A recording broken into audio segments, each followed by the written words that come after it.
everyone, and good morning. Welcome to our live feed update for March 12th.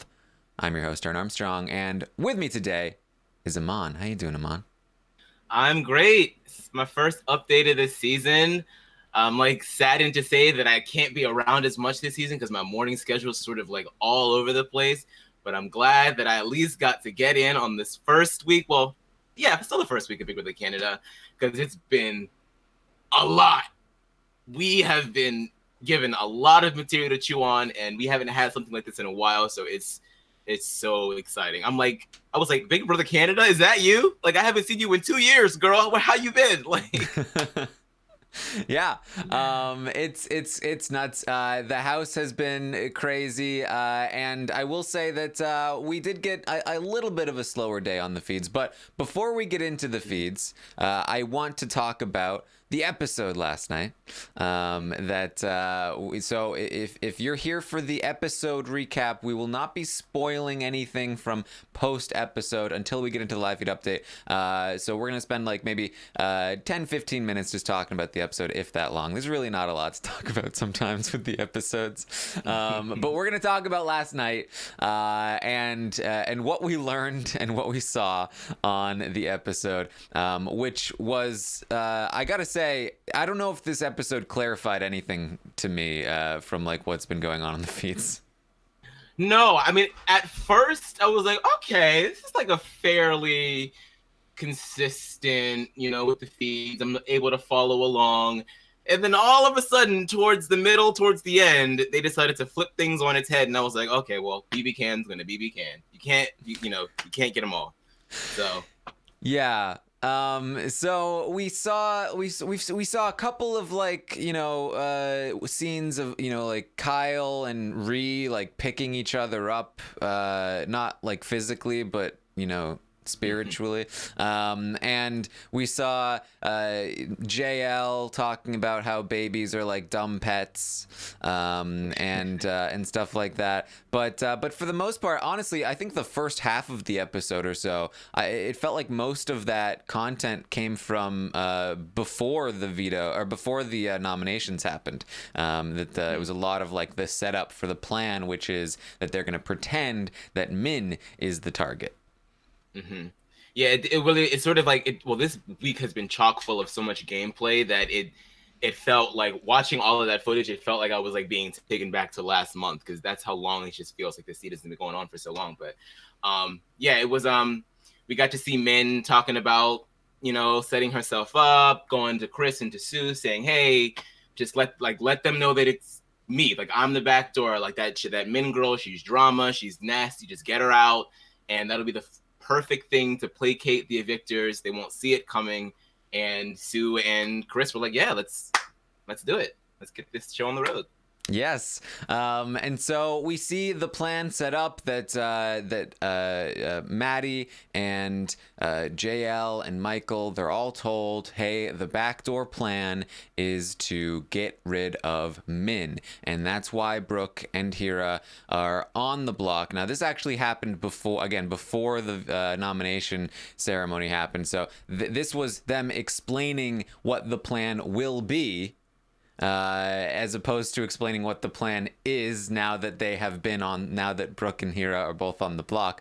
But that's okay. That's the kind of rearranging that makes a little bit of sense. They didn't have room for it in the previous episode, and it's more relevant to this episode, and so they're just kind of pretending that it's happening here. But logically, it doesn't really matter whether he told them before or after. The point is that JL and Michael are like, this is a really smart plan. I really like this plan that he has to backdoor Minh. Which is just, I mean, it's already been talked about on previous updates, but they barely spoke to Chris, and then all of a sudden, when it's time for nominations to start being decided upon, that's when they're all up in the room. And I guess they just felt like, okay, as long as it's not one of us, then this is the perfect plan. I'm so for this, and it's just how can you ever feel so comfortable when you haven't even spoken to the HOH? It's just, I mean, the hubris is just mind blowing at this point. But hey, it ain't my game, so whatever. Yeah, and they're all about it. They're happy about it. It's a backdoor. Min's gonna be lied to. What an exciting game this is that they're playing. Keep that in mind for tonight's episode.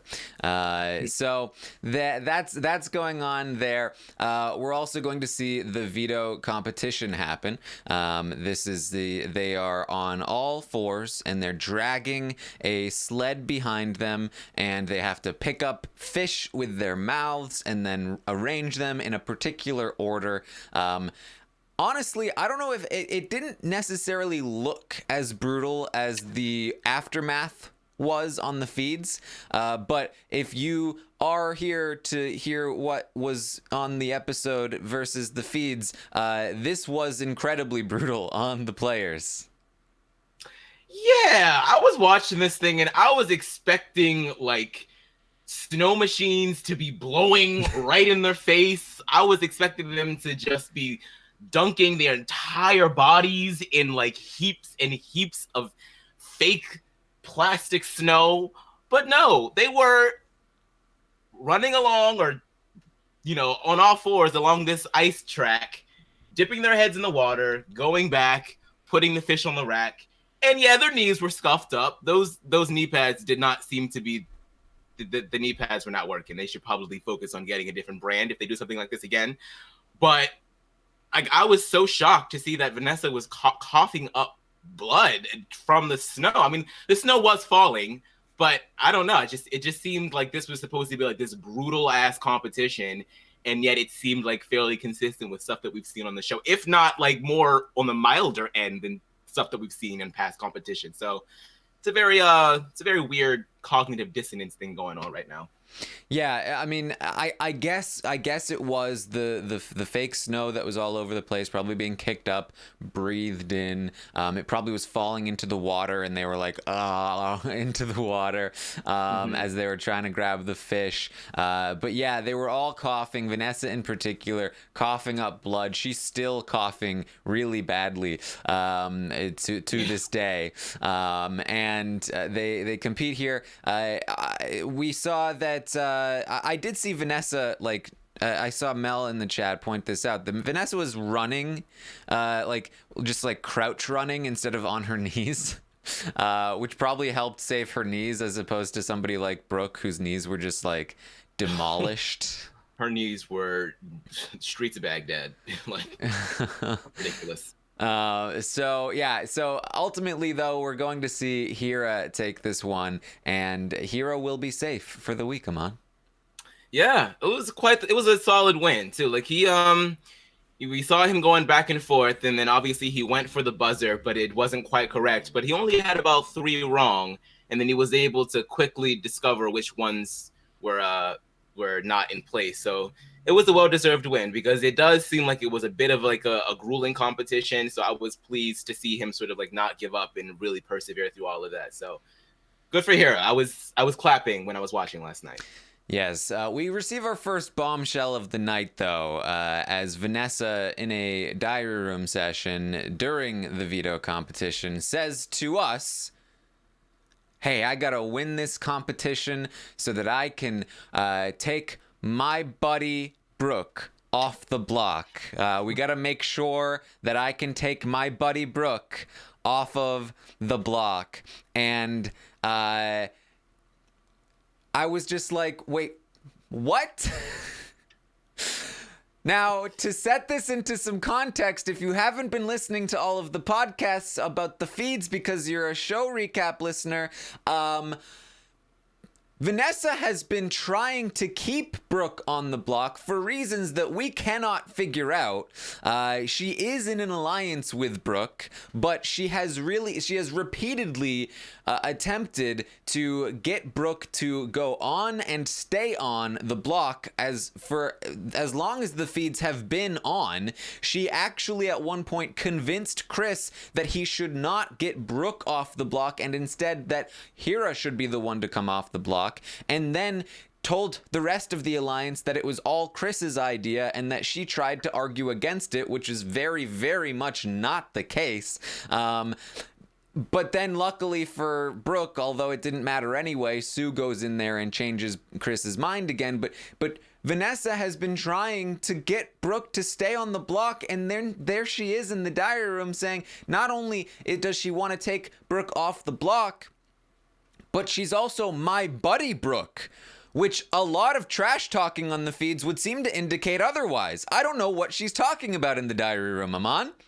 And neither does she. You know, I was thinking maybe she's like one of these weird ass players that thinks that the diary room is a shrine of truth and mystique, and the diary room people are the only people that she's telling her deepest, darkest inner thoughts. And I would almost believe that if she didn't spend so much time telling everybody else that Brooke was like the she-devil. It makes no sense. It makes no sense at all. And I really like I just want to know what PA was in the diary room that day that coaxed that out of her.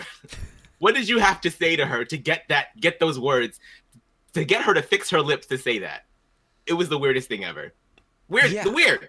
I don't know, and I don't think she knows. I really don't. Like, I've noticed on the feeds. If you watch Vanessa on the feeds or just on the show, she never disagrees. She always agrees with you emphatically, and then like adds on to it a lot. And the only times she ever disagrees are when she's trying to get Brooke to stay on the block. Otherwise, she will just agree with everything you say. Oh, yes, absolutely. And this, too. The worst or the best or whatever. At first, I thought this is just part of her strategy. She is trying to just be agreeable to the people that are around her. But I'm starting to think that she just, in her brain, her brain actually starts to agree with everything that the next person tells her, right? And there was I don't know. It's all over the place here. It's crazy. No, I think you're right. I think she's one of those people that is like what's like the inverse of like a pathological liar, like a pathological yes girl. Like she just has to. It's weird. I just think there's no, you know how truth works and facts work. There's a through line. There's just some things are just true and some things are just false, right? I think that there's no such through line in Vanessa's mind. That things are just this nebulous version of true and false, and it doesn't even matter. They just constantly shift and change, and it's a wild world in there. Which would be rather sophisticated if it were, a means to an end. But right now, I just feel like it's just a means, and it's not. It's not really. It's very baffling. It's very baffling shit, but it makes it very compelling to watch. I will admit that. So to add to this, in the episode, they're going to make it even worse in the edit, because what they show is that Minh is in the hot tub with Vanessa and Carol, and Minh starts talking about backdooring Kyle. And then we get a diary room from Vanessa where she says, "Oh no, why would you do this? Don't you know that Kyle is my number one? Don't you know that we're so close? Why would you pitch to me that you're gonna backdoor Kyle? What a dumb move." And then she goes to Kyle, and Kyle goes to Chris, and they pitch that Minh should actually be backdoored, which I sort of understand why they did it this way. That's a series of events that maybe makes a little bit of sense, right? Here's what actually happened. Minh did not go to Vanessa to say she wanted to backdoor Kyle first. That happened after Kyle pitched to Chris that Minh needs to go because Minh said she was going to backdoor him. Because what happened first is that Vanessa made up a lie that didn't happen and claimed that Minh wanted to backdoor Kyle, said that to Kyle in order to get Minh backdoored.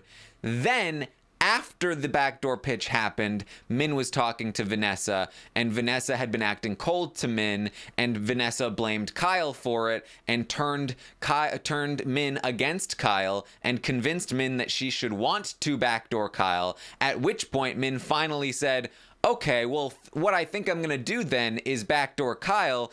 And at that point, Vanessa was actually on board and encouraging it. Which makes the diary room even more confusing, because what is she reacting to in the diary room if it didn't actually happen until she was on board? Unless she's not really on board and she's been playing Minh this whole time, but that doesn't make any sense because, again, she's been actively trying to get Kyle out of the game for such a long time. And it's like she's lying somewhere. Unless she just doesn't understand that lies and truth are different things.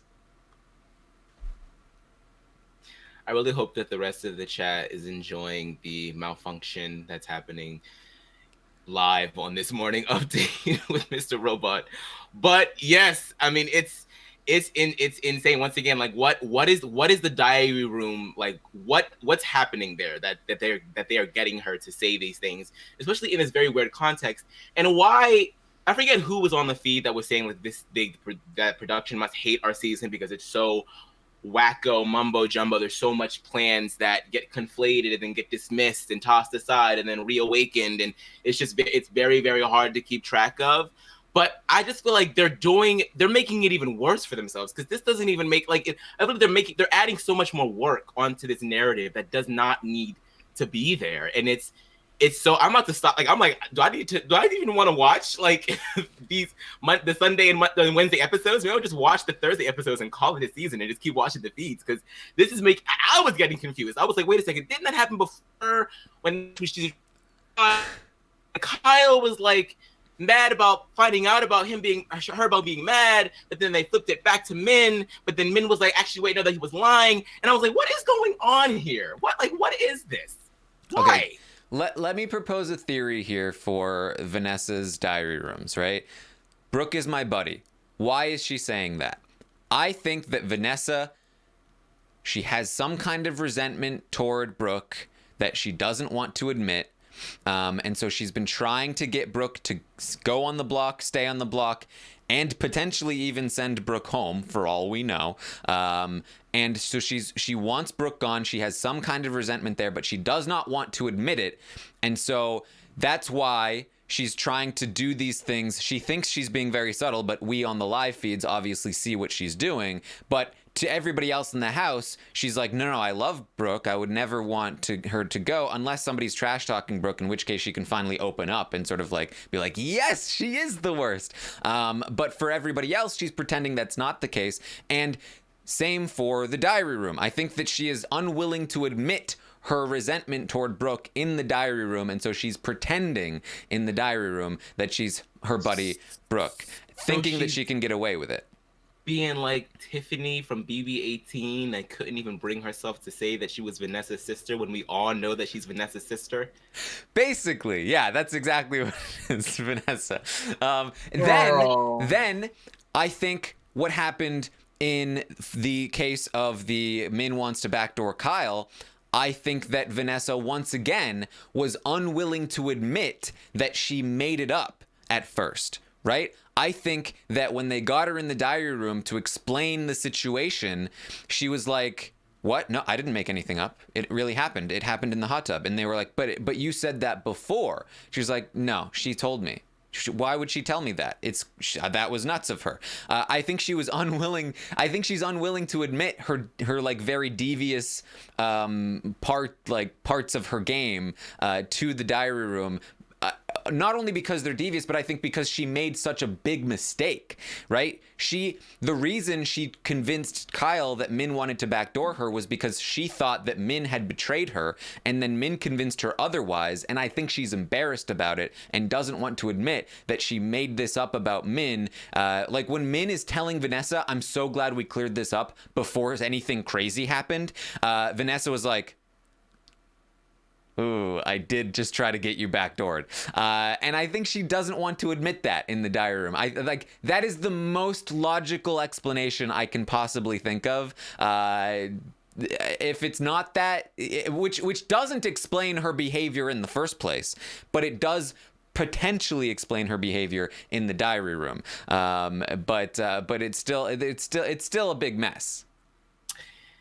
Well, if this is all true, I gotta say this is like really speaking to like the meta strategy of it all, and like how players feel like they now have to play production. I mean, because we already see a bit of that happening with Survivor, and now she's like so focused on sanitizing her narrative that she can't even be honest in her diary. So it's like that's a lot to put on oneself. I feel like you're so much more like mentally, like I feel like it's less mental stress on yourself to go to the diary room and say, "Oh man, I really thought that that Min didn't have my back here, but it's looking like she might actually be a really good asset. So let me just go ahead and lie my face off out there, but I can admit my own wrongdoing in the diary room." But if she can't even seem to do that, that's sort of like reaching like Vanessa level of like Vanessa PB17 level of like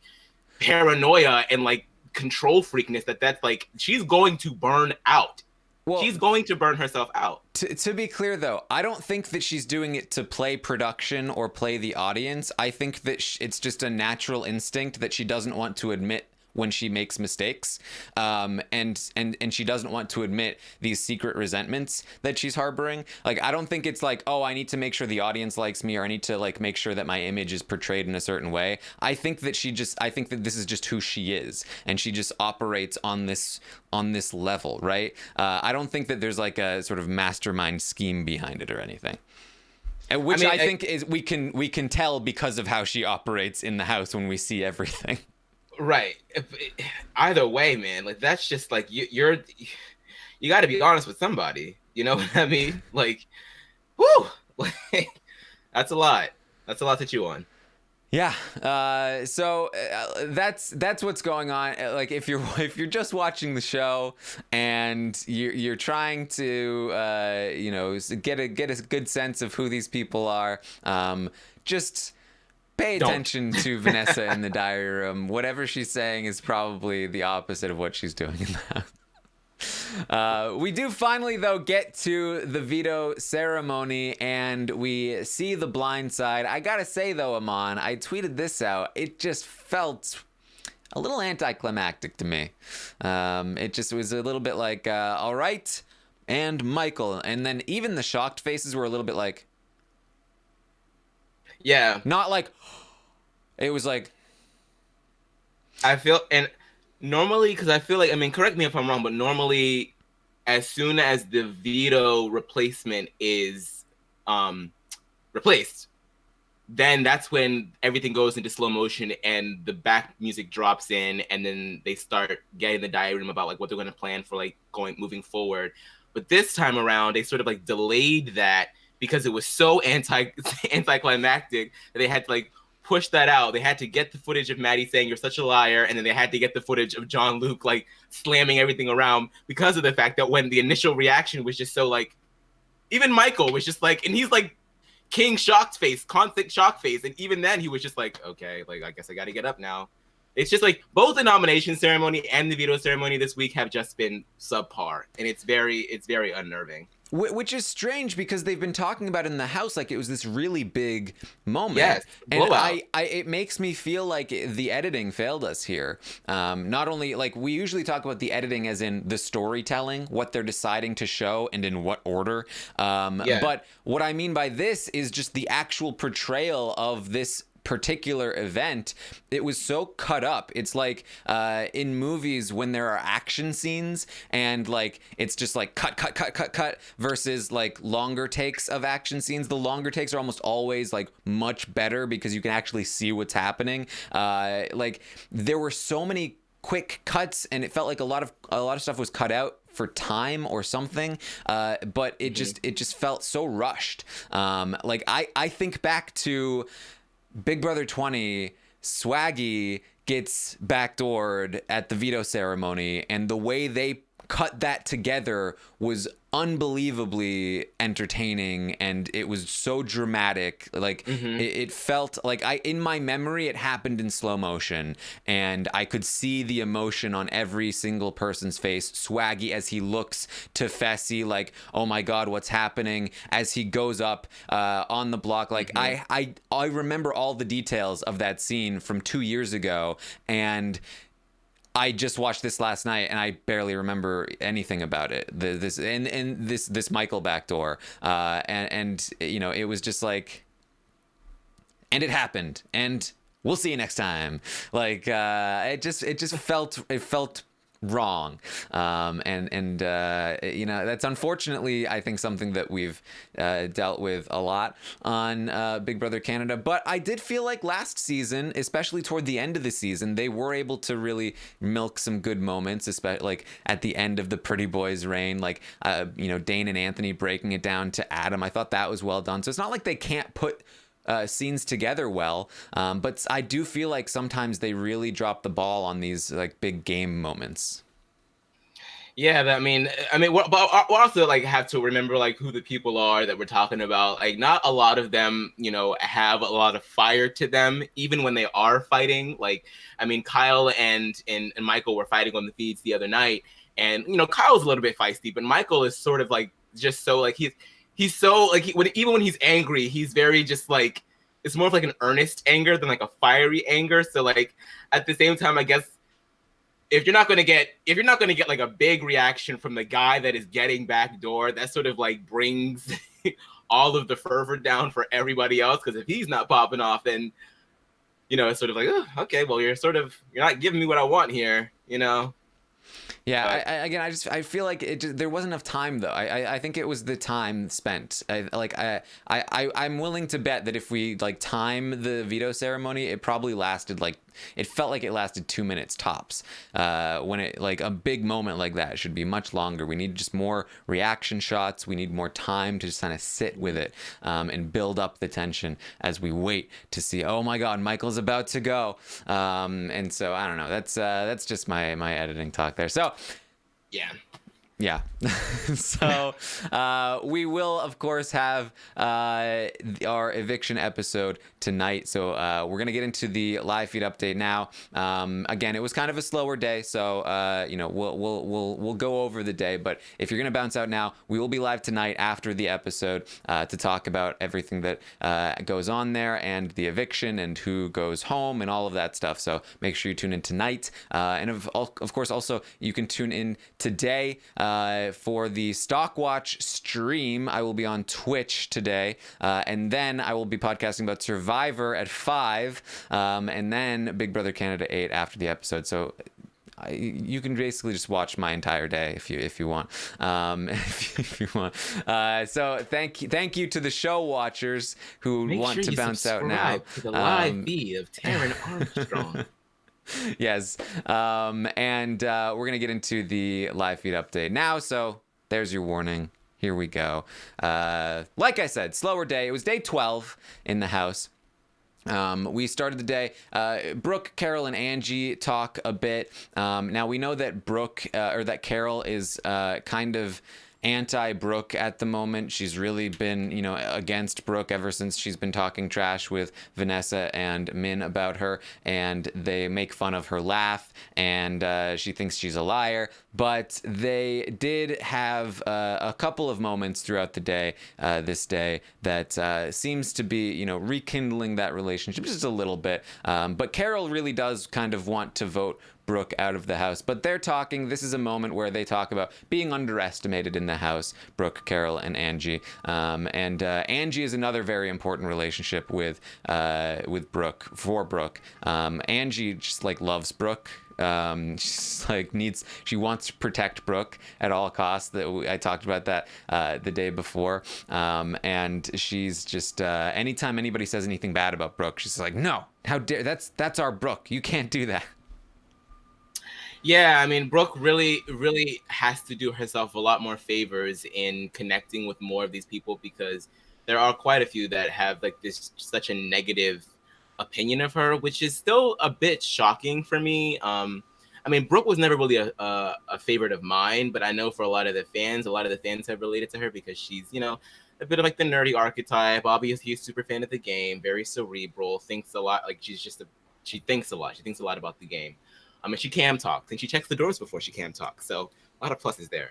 But yeah, she's not. That's not really translating very well to a lot of the other people. I mean, especially in Carol and in Min, and especially if you're on the block, it's just so much easier to talk crap about anybody on the block because you're on the block.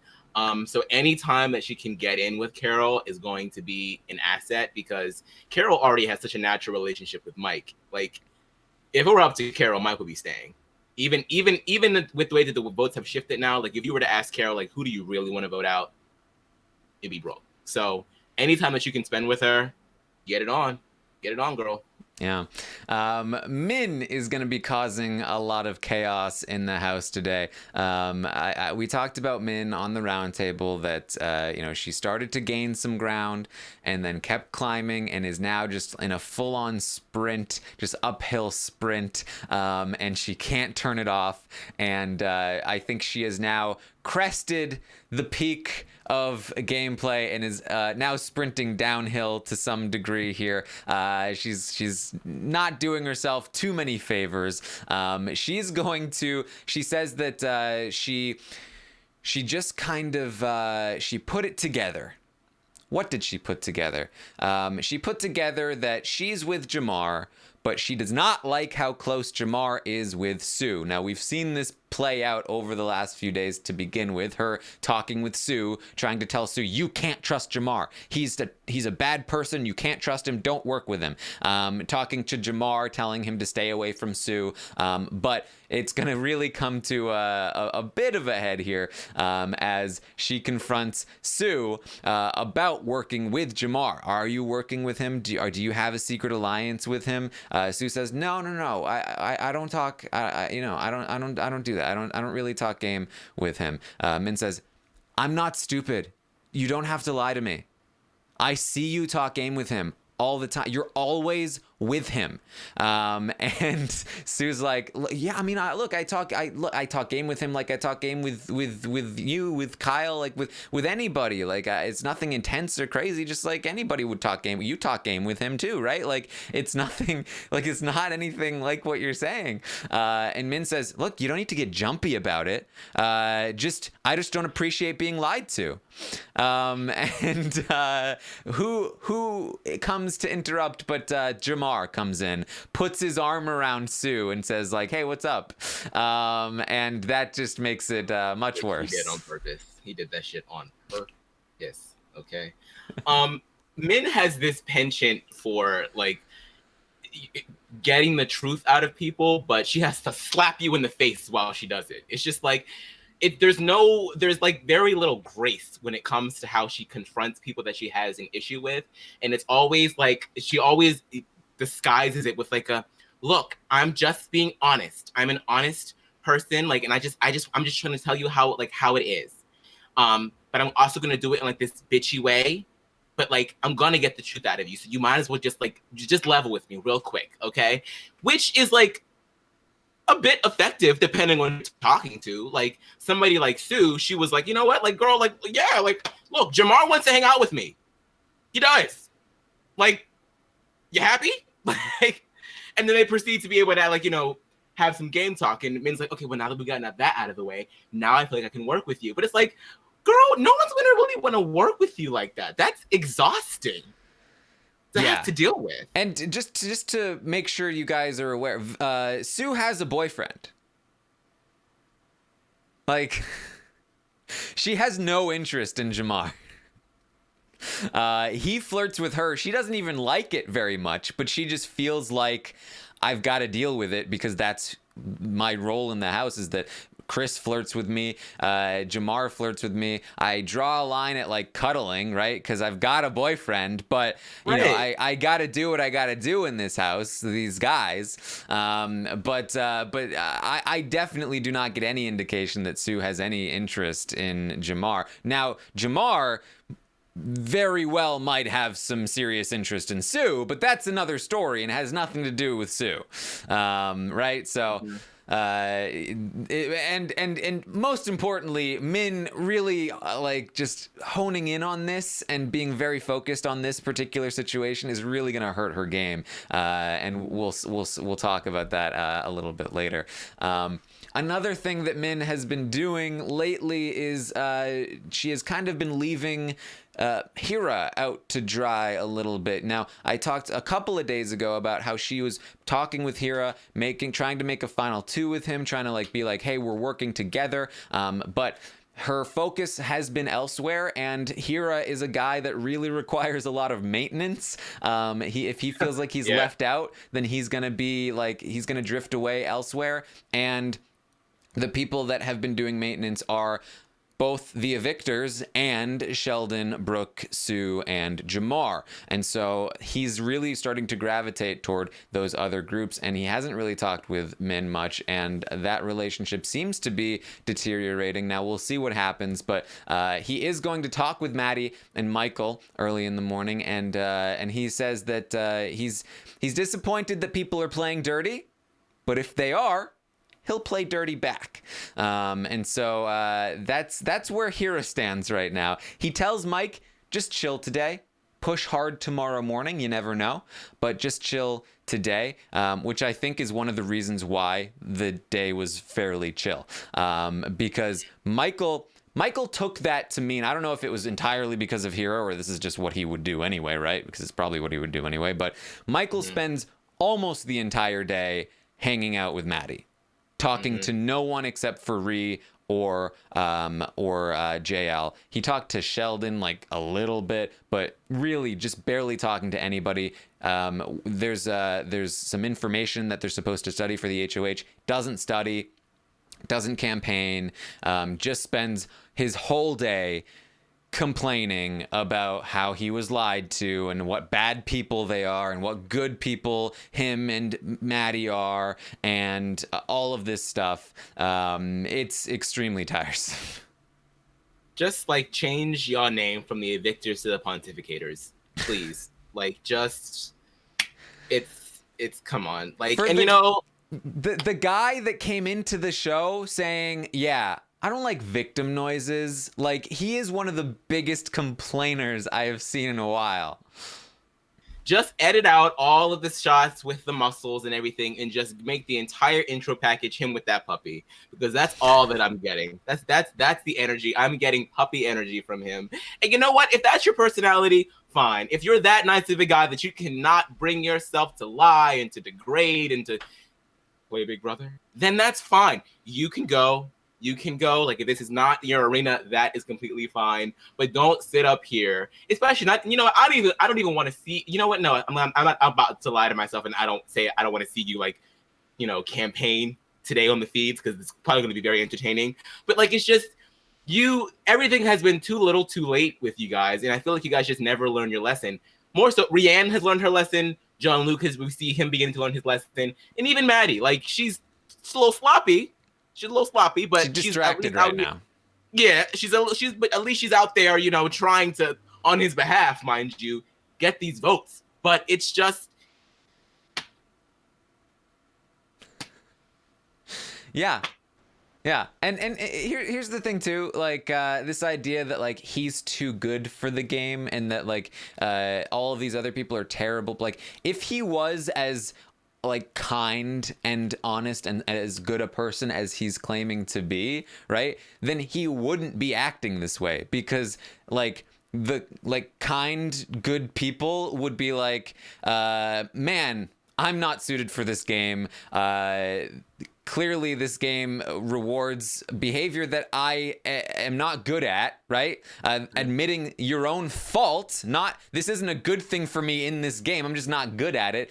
And these other people, they're not bad people for playing the game, obviously. They're just playing the game and they're better at it than I am. Like, that's what a good person would say, right? Like, because you're a good person and you don't attack people and judge them for things that aren't actually immoral, trying to impose your moral beliefs, which are entirely beholden to your current circumstances, on other people. That's not what good people do, sir. That's not how it works. Especially if they're incredibly hypocritical. So because you were super on board with this doing the exact same thing to Minh. So it's just get out of the house, dude. Just get out of here. It's a lot, and it's just not. There was a moment in time about 2 days ago where I was like, oh, you know what? Like, I wouldn't mind Mike actually staying. Like, I want to see, like, he's starting to get fired up. I want to see him actually play. But like now it's like, even if he were to stay, I really don't even see a path forward for you, because you've now just preached this sanitized game. You're going to go around and tell everybody what's going to happen, which I'm pretty sure you can't even. Isn't that like in the rule book that you're not allowed to tell the nominees that they're going to be nominees? It might be different for every other candidate, but I thought that was like a part of the rule book. Yeah. Where you weren't allowed to explicitly Nobody say. follows the rule, but it is a rule. Right. So like you're not even really allowed to do that.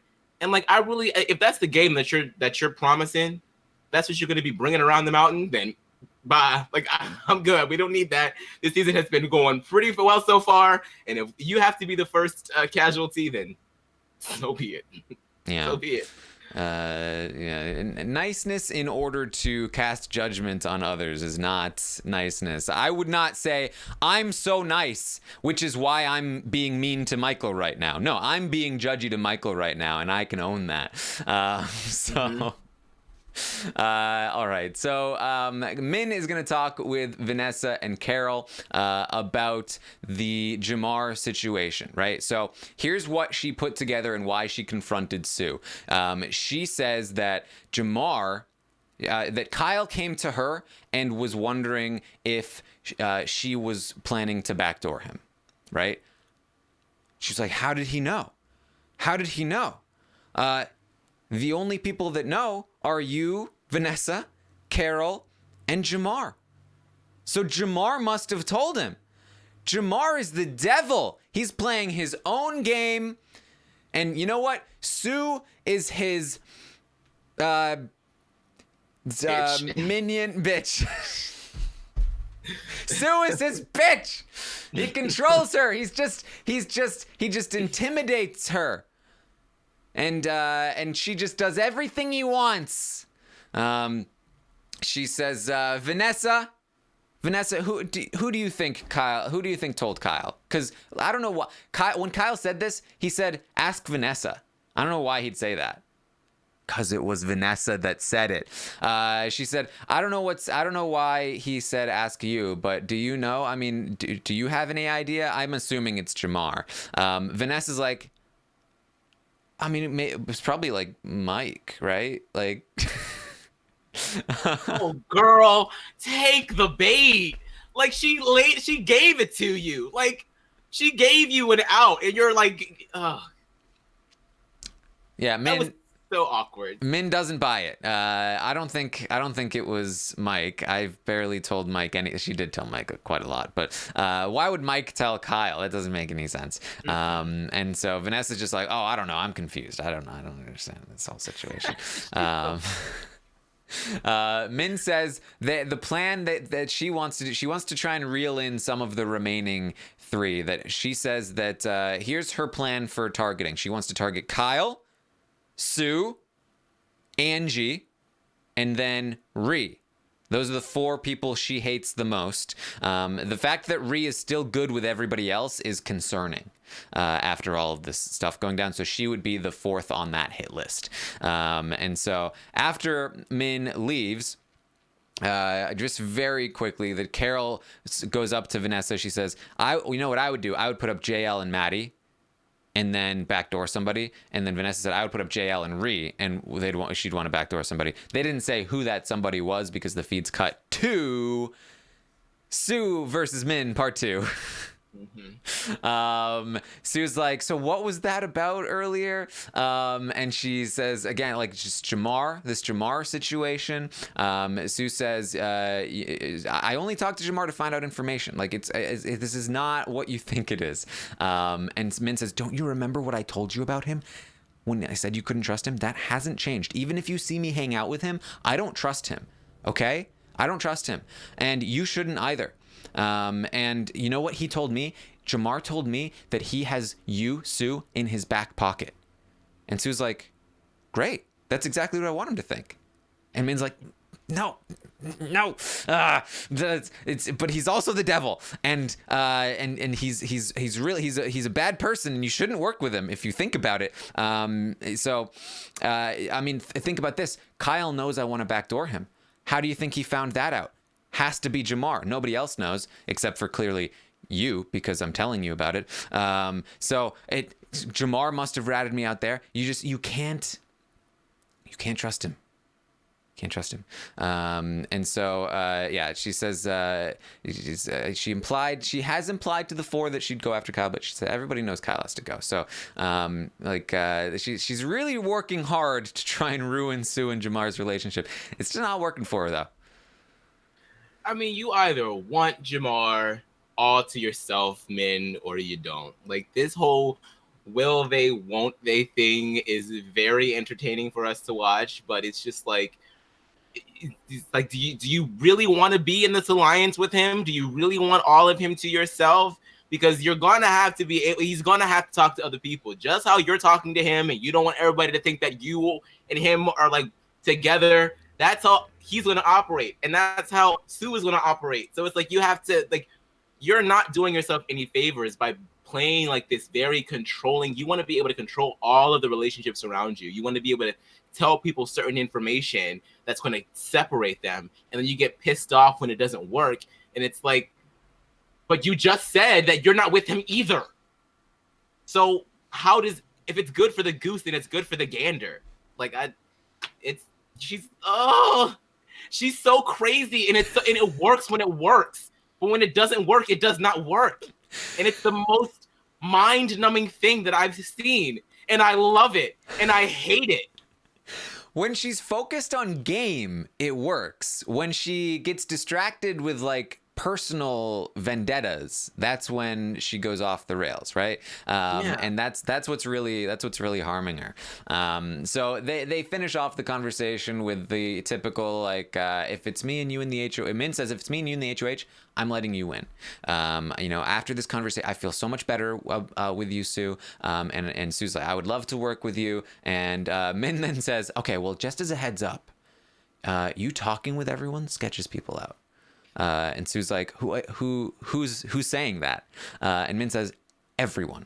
And when she says everyone, she means her, Vanessa, and Carol, who she was just in the hot tub area with. And she said, they say that you're the female Kyle, but also Kyle's minion. Sue's like, well, that's not good. This is going to be a little bit of a storyline for Sue's day today. That she got this heads up from Min about being the female Kyle. I just love how Min does stuff like this, where she'll have a whole conversation where she just like tires you out, and then at the very end she'll be like, okay, but listen, here's what you need to do now going forward, because a lot of people have been coming to me and saying this, and like, I don't want to name names, but like, just like in general, like, people have been saying things, and you really should work on this.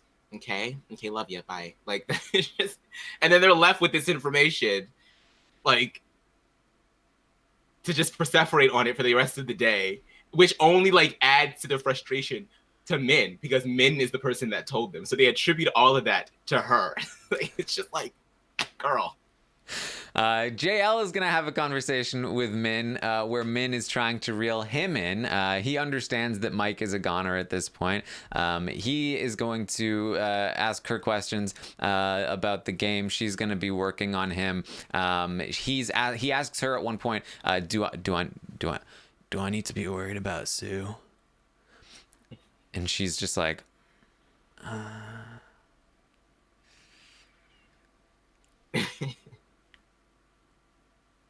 you should be careful. You should be careful. You don't have many people in the house. You have me. You only really have me in the house. Oh yeah, sure. Sure, girl. um, like, all right, man. Like, well, let's make a deal to jury then. All right. I'm getting the voice, but he was like super like, all right, let's make a deal to jury then, bro. Like, let's make this happen. I think we can do something. I fully expect you to turn on me once the jury hits, but that's fine as long as we make it there. Like, we're gonna make it work. All right. Yeah. Yeah, totally. Totally, JL. Yeah. So that happened. Jamar is going to talk with Sheldon, Brooke, and Sue. He comes in and talks. They were studying. So at this point, the Expedia room has expanded. Right. Oh yes. Where the lounge was, the blood veto. It's now like a beach room. And go ahead. I cannot believe that they really put all of that sand in there. Like, Yeah, what the there's hell are they like thinking? actually sand in there. Like, I remember when they tried to do the same thing for BB-18, and then they were like, you know what? Nah, clean that shit out. But they really went ahead and did this. They were already complaining that it's starting to get tracked. That's insane to me, but whatever. Yeah. Not my house. People weren't like, nobody was hanging out in there for most of the day, even though it was a brand new room, because it's full of sand. Like, come on. Like, why? So that room's open. Also, on the big board in the Expedia room, there are now a list of cities and flights with like different times and delayed, canceled, on time. Things are changing. So they are assuming that this board is something that they need to study in preparation for the upcoming HOH competition. And how do you feel about it, Taran? Because some of them are like, oh, it's the HOH. Some of them are probably like, no, it's probably like, it might have something to do with the HOH, but it probably has more to do with like winning a Expedia trip. Like, what do you think? Do you think it's just studying for the HOH, or do you think it's sort of like just a distraction? There has been some very loud construction happening for the last few days, like couple of days. Like it was happening yesterday, it was happening this morning. And so the quiz competitions, I feel like usually don't require as much build work, like this like loud saw noises, like sometimes they have elaborate booths, right, and like decoration around, so it could very easily be that, but who knows. It really, it always be anything. They usually have them studying. There's usually on Big Brother, there's for every time you study and it comes into the competition, there's 2 more times where you study and it doesn't come into a competition. So we'll see. Yeah, I'm sort of like of the mindset that it definitely has something to do with the HOH, but I don't know if it's strictly just mental, or if it's more like just like a travel themed HOH that like harkens back to it. But we'll see. Yeah. So Sheldon, Brooke, and Sue were in the have-not studying, and Jamar comes in. He had just been talking to Ree, who was kind of crying to him that she feels like Sue has been ducking her, that every time she goes to talk with Sue, she just kind of leaves and doesn't come back, and she feels like Sue is avoiding her. And so right after Sue was told that she talks to people too much and she's the female Kyle, she now has Jamar coming and saying, yeah, Ree's crying because you won't talk to her enough. And Sue's like, oh my God, I didn't mean to. And Sue says, you do that to me too, actually. You say all the time, you say, I'll be right back, and then you never come back. And Sue's like, oh my God, really? Like, so it's not that Sue is just like this mastermind trying to avoid people or trying to like talk to everybody in the house. Is that she literally just forgets when she goes to the bathroom, or goes to get some bread, or goes to get some sand from the Expedia room. She just doesn't remember where she was. So she's like, oh, hi guys, what's going on? Like, Here's the thing about Sue, that like Sue, part of what makes Sue effective in the game is that she's a very natural people pleaser, and she's very good at it. And so that's why, like, she is the kind of person that, like, when you're in a group setting, she likes to go to everyone and make sure they're feeling all right, make sure that they're feeling okay. Like, how's it going? You feeling all right? How, you know, is everything good? And if not, she'll talk with you and she'll try and make you feel better. We got a little bit of that segment on the episode where, you know, her and Minh were talking about like how Minh is like, get your own water or whatever. But she's too nice about it. That is who Sue is. And so she just very naturally has like this big social game where she talks to everybody. And a lot of people rely on her like that. Ree apparently is one of those people. Yeah, exactly. And so so she got in trouble a couple of times for not talking to people enough throughout the day, but she's also getting in trouble for talking to people too much because of how much she usually talks to people. So it's a weird balancing act that she tries to do. But so Jamar gives her the heads up. You should go talk to Ree, and later. Hira is then going to join them in that room, and Jamar quickly asks, all right, what's the name? What's our name?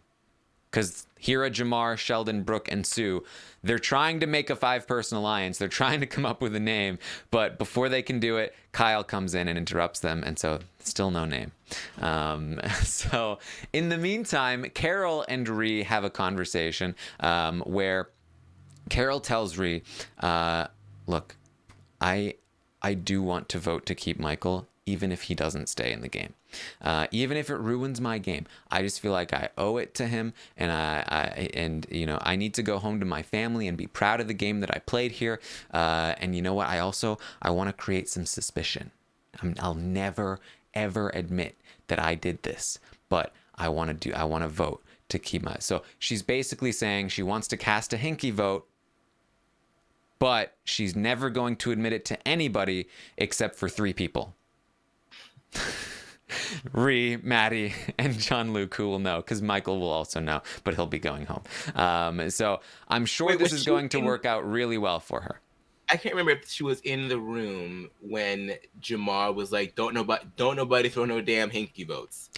Yes, he is later going to say that. She was there, and this morning it's been coming up. And in particular, Jamar has said to Brooke, I'm worried that Carol might cast a hinky vote. And Carol found out about it and went to Brooke and said, I am definitely 100% voting for you, Brooke. So this hinky vote plan is probably off the table now, but this was her plan earlier yesterday. Like, she got caught before it even happened. Damn, I mean, so much for the integrity and being able to go back to your family with it intact. Bye, Michael. But at the same time, don't be surprised if she still casts it thinking she can get away with it because she was so adamant that she wouldn't. Sue is gonna have that conversation with Ree. Ree asks if she's avoiding her, and Sue's like, "Oh no, definitely not." And Sue says, "I want to work with you. I wouldn't target you, so on and so forth." Again, any conversation with Ree is just never like strikes beneath the surface. So Jamar is gonna talk with Minh. Minh is still feeling a little bit of a way, and Jamar is not going to help matters as they are under the covers, and Jamar is basically like, we can't be doing this stuff in front of people. Like, no more PDA. It's not good for our game. And now, I don't know how much of this is game and how much of this is Jamar just, you know, being like, again, like high school, like I'm playing hard to get. You have to come after me.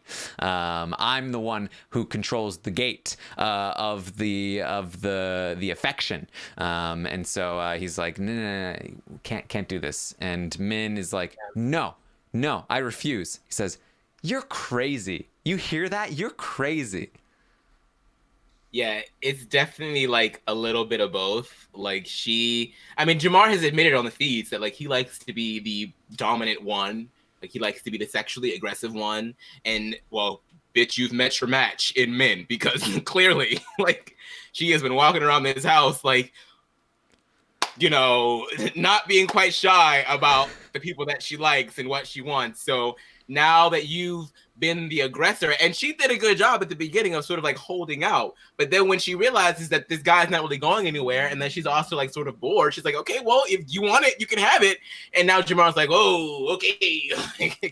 I'm sort of like, gotta protect my game, and I gotta protect my game, if you know what I mean. So it's like, it's not something that he really is like, for lack of a better word, turned on by right now. So it's, you know, it's very strange, because obviously I think that they both like each other more than they care to admit, but they're also both players in more than one sense of the word. So it's just like, it's just a mess. You know, it's a mess. Here's the dynamic. Jamar in the one-on-one relationship, Jamar and Minh, Jamar has all the power. He has complete control. Minh is the one who's like, just like outright says, I want his, and I want to sleep with him, and I think it will be great, and I will want a lot more. And like she really wants him. He knows it, and he has control over their relationship. But Minh is not the kind of person that likes to be in that situation, and so she tries to you know, control him through other, like, she tries to eliminate all of his other options, all of his social support. She's trying to go after the people around him because she can't win with him himself. And so that is kind of the dynamic that we're seeing play out, and we'll hear from her that's like from her, this is not me speculating, we'll hear from her directly that is basically what's happening later in the day. So they do talk about staging a fight, which, I mean, they do that all the time. And she also questions him again about Sue, and you know, why are you always hanging out with Sue? And he's like, it's not like that. But that's continuing to go on. Jamar is going to talk with Carol a bit. They make fun of Michael for only starting to play the game after he got backdoored, that he wasn't playing before, and he apparently went to Carol talking about, like, you know, when I think of you in this game, I also think about your wife and daughter. And she's like, excuse me? What does that mean? Why are you acting that way? You know, Jamar's like, yeah, if I was campaigning, I'd just be like, look, you got me, I'll remember it. Like, that's how I will campaign. Not like, oh, your daughter will remember it. Yeah, that's, now that I'm hearing that back again, that is kind of like, okay. Yeah. It's weird. Jamar is going to talk with Sue and Hira. They're talking. Jamar and Hira are saying they're worried about Kyle. They think that Kyle will switch things up and come after Jamar and Hira. And Sue says, that's not how it is. He's not coming for you, I'm telling you. She's trying to, again, argue these logical points. Sheldon and Brooke had been talking about this, that they keep explaining logically why it doesn't make sense for them to go after Kyle, which, again, completely correct arguments. It's not best for Jamar and Hira's game to go after Kyle right now. There's still a lot of other things that they can be doing, and honestly, Kyle's not even like the most dangerous person necessarily. Really not. But they're very focused on this particular point, and so the logical arguments are not working, and they are just at this impasse. Sue is trying to sell JL as a bigger target. They don't buy that at all. And Jamar says, he says, I don't understand why you, Shells, and Brooke are just, you know, all up on Kyle like this so bad, you know, all up on Kyle's anatomy so bad. And so Sue's just like, that's not how it is. She goes and grabs Sheldon and Brooke, and they start to have a conversation about this, but again, it gets interrupted. So Sheldon Jamar and has just been chomping at the bit to get him out of there. Like, it's just, I just think that it's something that Jamar just needs, not only for him, like, not for his game, but just for himself. Like, I mean, even when Kyle and Mike were having that argument in the kitchen the other night, like, he was just looking for any reason to, like, get in on that argument. And, like, they were like, and Kyle was like, no, like, I don't, like, Jamar, like, we're good. Like, I don't want that. But Jamar is just still just like, gotta get him out, backdoor his ass. I'm like, man, like you are like in one of the best positions in the house, and you will seriously change the atmosphere of your entire game if you try and go through with this next week. But okay, Yeah. okay.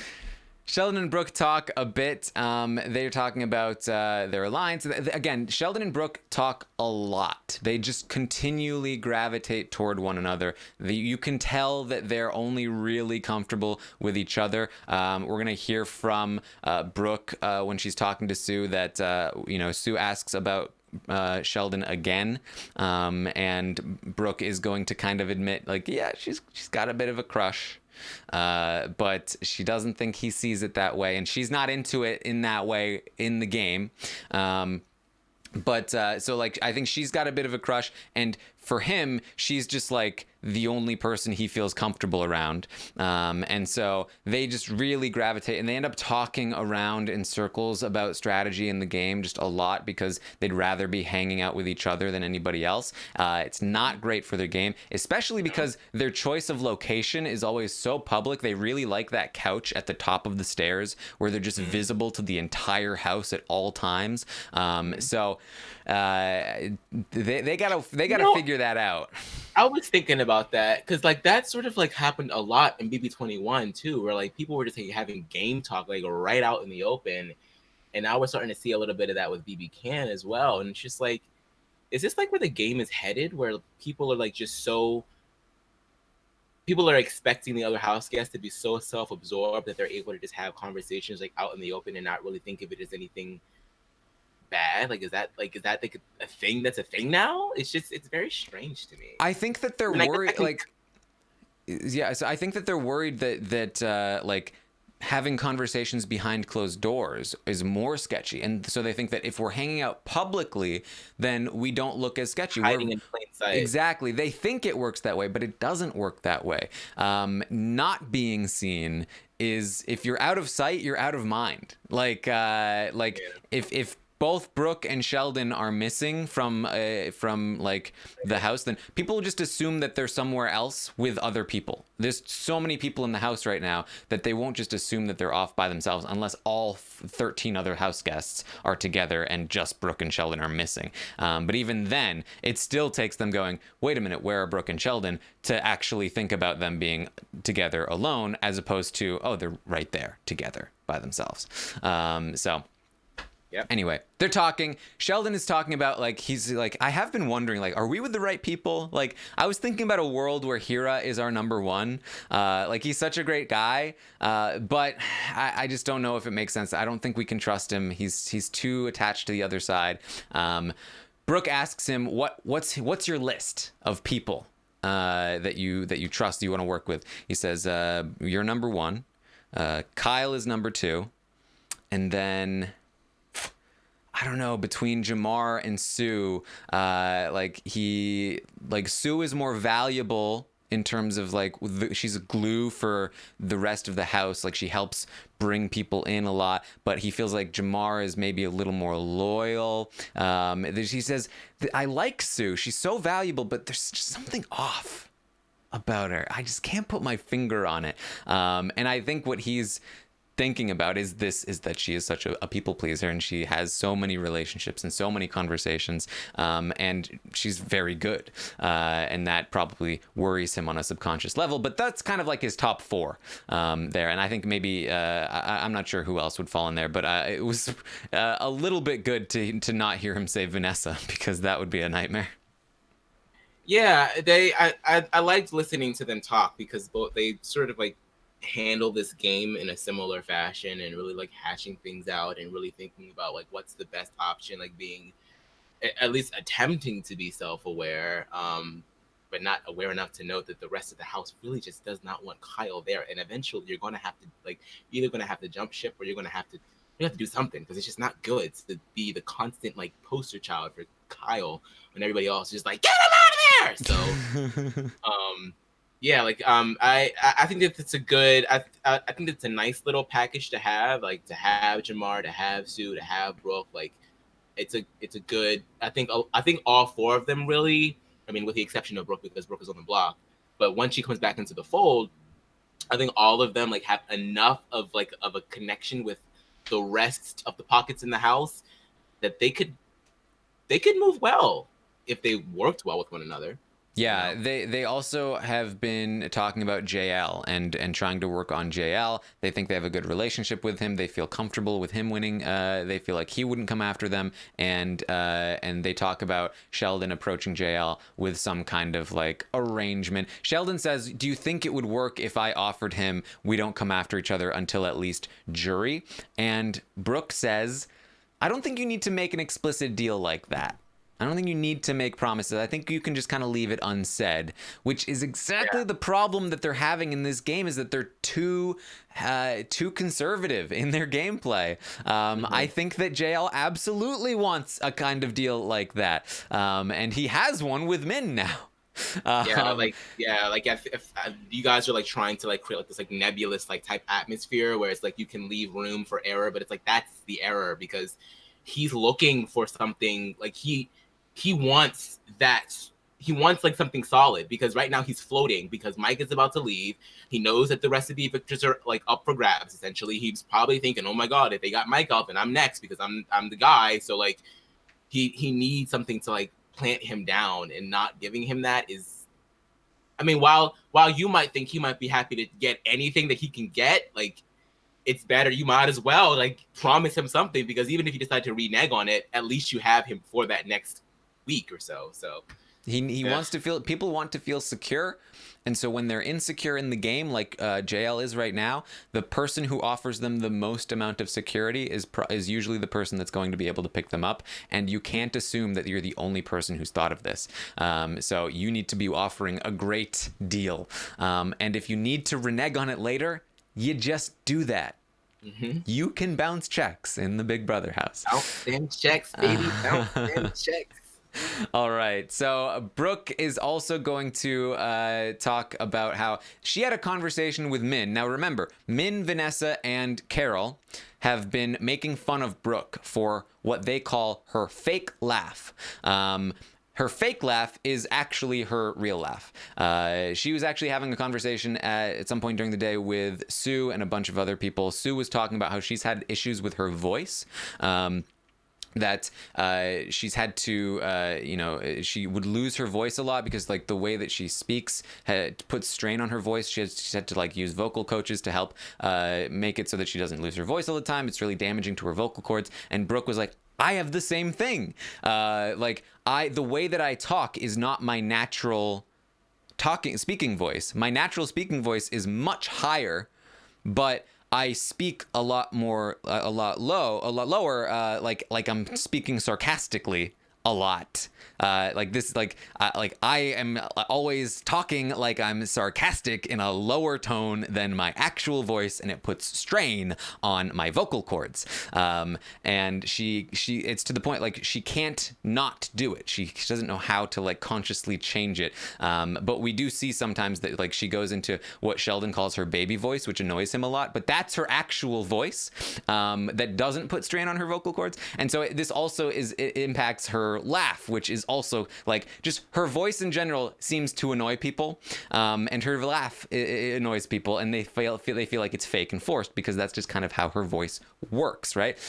So they were making fun of that, and then Minh decided to take it upon herself to, when speaking with Brooke, publicly go, "Hey, Brooke, can you do your fake laugh for us?"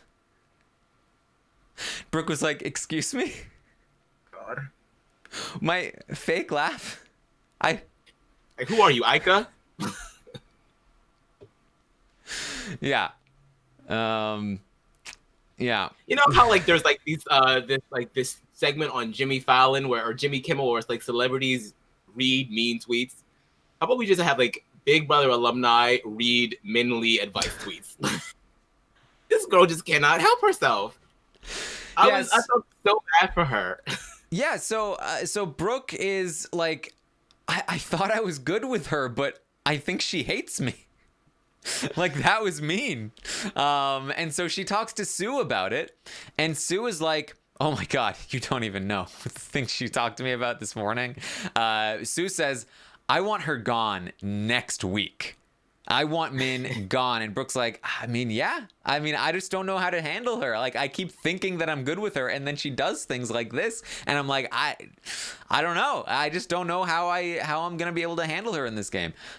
Brooke also confides in Carol about this. She talks about Carol. She talked with Sue and Carol both about how they feel that Min is very possessive of Jamar, and then when they were thinking about it, they were like, but also all the guys, maybe? Like, she's just very possessive about, like, male attention, maybe? And so she's talking to that. Carol suggests that Brooke just talk with Min about this. So she does. She goes to Min. She says, hey, you said my fake laugh. I don't have a fake laugh. And it just kind of hurt my feelings. And I felt like you saying that publicly. It made me look bad. And Min says, oh my God, I didn't mean it that way. I was just joking. I don't think you have a fake laugh. Damage control. Well done, damage control. I'm sorry. But you know what? Now that you say that, I feel that way with a lot of people too. I feel like Sheldon does that to me all the time. He says things, it's a social game, and he's making fun of me publicly, and I feel like that's bad for my social game. Thank you so much that you've made me realize that I am even more of a victim than you are, Brooke, of this. So she wants to go and talk with everyone. Thank you so much for giving me the words to now go and talk to other people about this. And so Min is going to have a conversation with Sheldon where she talks to him about it. He's a lot less receptive. He's just like, all right. It's like, don't get out of here. I won't make fun of you publicly then. If you're sensitive to it, that's fine. I just won't do it. She's like, I'm not sensitive. He's like, well, what I mean is that you're sensitive to it in the game, that there's something about it that you're sensitive to, that you don't want me to do this. She's like, don't make, like, is this awkward? He's like, no, it's not awkward, which is fine. I'm just not going to do it anymore. And so, Sheldon just needs, I tweeted this out. He just needs 30% more warmth in his interactions with others if he wants to be as effective as he wants to be in the game. Exactly. He's trying to be he's trying to shut it down, and he's trying to be like, oh, well, no problem. I'm good with not doing that if it makes you upset. And he thinks that he's being comforting and consoling, but it comes off as dismissive and not are you hearing the actual issue, or are you just trying to get rid of it and just obfuscate it? It's crazy. But I must say, just to backtrack real quick, I thought that was very well done on Min's part to really just get Brooke to calm down and then say, and be like, oh, you know what? Now that you say that really, I have the exact same issue. So once again, I'm sorry, and let me go deal with this on my own too. That was expert level, just shut it down, Olivia Pope. It's handled. She was good. Well, so when Brooke goes to tell Sheldon about it, to get Sheldon for the conversation with Min, Angie was in the room, and as we know, Angie loves Brooke, hates Min. And so when she was describing the situation, she's like, it actually worked out really well because we talked it out, and she said that I have this problem with people too. And Carol, Angie was just like, did you see though? Do you see what she did? She turned it around on you. She turned it around so that she's the victim. So anyway, Brooke goes to Carol afterward, and she says, Carol, I was feeling so upset about this, and I went to Sue and I went to other people about it, and for some reason, in this crazy game, you were the only person to say, why don't you just go talk to her about it? Just level-headed, real-world advice, and it totally worked. Thank you so much. We had such a great conversation. I love you so much, Carol. And Carol's like, I'm here for you. I want to help people. And they have a little bit of a nice moment, which is definitely necessary for Brooke when it comes to Carol.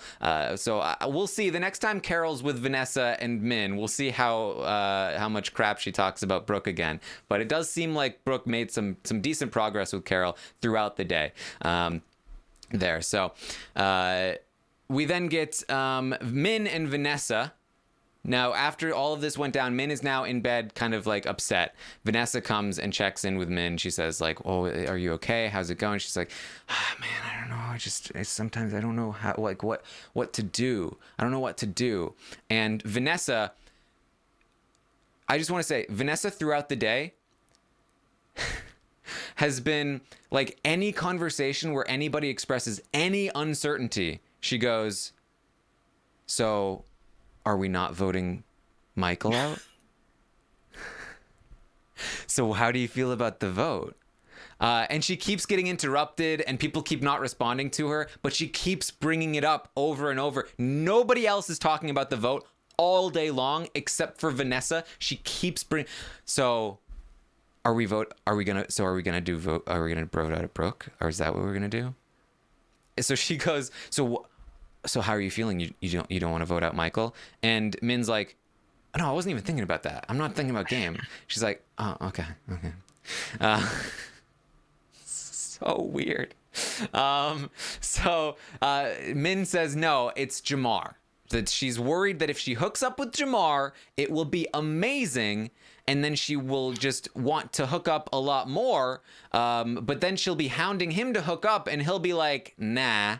And then he'll have all the control, and she just knows that he's gonna flirt with other girls in front of him to disrespect her, and that she'll look bad, and it's not gonna be good. And like, I see what he's doing with Sue, and you know what, Sue? I said to Sue, you're disrespecting your boyfriend with how you act with Jamar. If I was Sue's boyfriend, I would break up with her. The projection. I just like, girl, like, you know what? She's 28. He's 23. There is like such a huge mental gap between those two ages. I haven't even reached 28 yet, but I know that I feel so much different being 26 now than I did at 23. So I know at 28 I'm going to be like exponentially different. So you already see the signs in like what can happen with this relationship with him. You already know what could happen. He's 23, you're 28. You're already talking it out in your head, which leads me to believe that you've already had a similar situation with somebody else, and you're probably still going to go through with it. And that is the majesty of reality television. Yeah, so that's continuing to go on there with me. Well, I imagine that, like, this is definitely going to blow. Like, at some point or another, one of Sue or Min is going to have to go, because Min is never going to let this go. So that's about the day that we had. I do want to point out that just based on the amount that they're studying, right? If the HOH competition tonight is based on the board that they're studying and it's some kind of quiz, I want to point out what I saw in terms of the studying, that I think people that might struggle with this HOH, depending on the kind of quiz it is, right? Because different quizzes have different levels of variance to them. Like, if it's multiple choice and it's a point system, then that's like the best thing for the studying people. If it's like two questions, like true or false or A or B, and it's an elimination system, then that's the most random, right?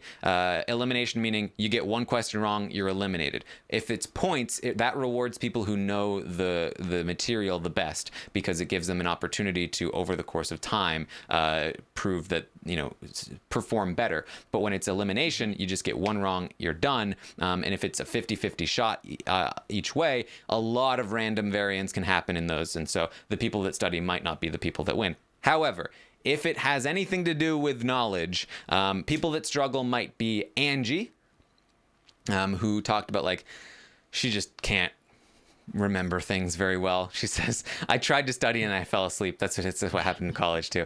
So Angie's gonna have some trouble. Jamar, he was involved in some study sessions, but definitely did not seem as motivated, as sort of dedicated to the craft as a lot of the others. Maddie spent her entire day with Michael complaining, so definitely can't expect her to do well. Michael, if he for some reason stays, didn't spend any time studying. He spent his whole time complaining with Maddie.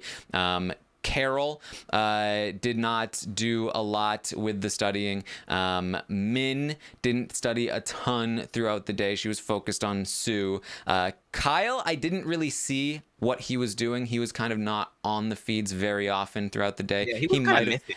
Yeah, he might have been studying. He's still sick. He was throwing up. So there's been a bug going around. It was funny. Vanessa and Minh were talking about like, oh man, they're gonna have a whole segment about how we're all getting sick, and then they got dinged for it. Like, don't talk about like, they are not allowed to talk about how they got sick. So I don't know why they think that's gonna be a segment on the show. But anyway, Kyle was sick for most of the day, so I'm not sure if that's going to work out too well. I don't know how much he was studying. And then the people that were studying a lot, Brooke was studying a lot. She was trying to memorize as much as she could. Sheldon was studying a lot. JL studying a lot. Ree was studying a lot. Hira studying a lot, and Sue as well was really studying. Vanessa also was working on it, but again, she was also out and around a bit as well. So I would expect one of those 7, Brooke, Sheldon, JL, Ree, Hira, Sue, or potentially Vanessa, to be the people that might benefit from a competition that has to do with this studying tonight. But again, it depends on the kind of variance that we see in the competition, and the fact that it might be a competition to begin with. So we'll see. Yep. It should be a good one. I kind of do feel bad for whoever does end up getting eliminated because of the fact that we just found out that there's no live audience. So that'll be a bit of a bummer to not at least be able to walk out to like a cheering bunch of fans. But, you know, I guess this coronavirus is really just making everybody super duper cautious. So yes, they have canceled. The taping will be without an audience, which I understand that there are some people that are disappointed that they're not going to be able to go, but this is definitely the responsible choice here, that they should not be including an audience at this time. I do want to say, of course, stay safe out there, guys. This is definitely a crazy time in the world with the virus going around. We've seen that Survivor has delayed production on their next season. Amazing Race had to stop filming in the middle, not in the middle, but they were already filming a season. They had to stop. And so we're now seeing that the audiences are not going to be part of the live shows, I assume for the foreseeable future, this season. Yep. So you know, wash your hands, do all the things, be safe out there, and that's what even we the have. NBA shut that stuff down. Yes, I was the like, NBA. all the sports fans, and then I was like, oh wait, we have to do the same thing for Big Brother, and I was like, shut me up real quick. Yeah. So and you know, the travel ban, like people from Europe can't come to the U.S. for 30 days. That's nuts. But that's not what we're here to talk about. We're here to talk about Big Brother. So that's what we have for you from yesterday. Thank you so much for joining us, guys. I will, of course, be live tomorrow morning at 11 a.m. Eastern to update you on everything that happens today on the Big Brother Canada 8 live feeds. We could still see an attempted flip here at some point today. Not likely, though, because they are quickly running out of time. And then we'll have a new HOH tonight. We'll have a new plan. This HOH is probably going to be one of the most important HOHs of the season in terms of setting the tone for how the season is going to go. So it's going to be very important. All of the information that we're going to have for you tomorrow morning is going to be very important. Make sure you check out the Stockwatch, realitystockwatch.com. The window closes for trading at 4 p.m. Eastern. Now, that was because we had to avoid spoilers. But it is still in place. That's what we said. We're going to leave it there at 4 p.m. Eastern for now. So if you don't get your trades in before 4 p.m. Eastern, you will not be able to trade for the week. So tune in for that. But you can, if you want more information about how to play or advice about what to do, I will be live on Twitch today, twitch.tv/Taran Armstrong. I'll tweet it out when I go live.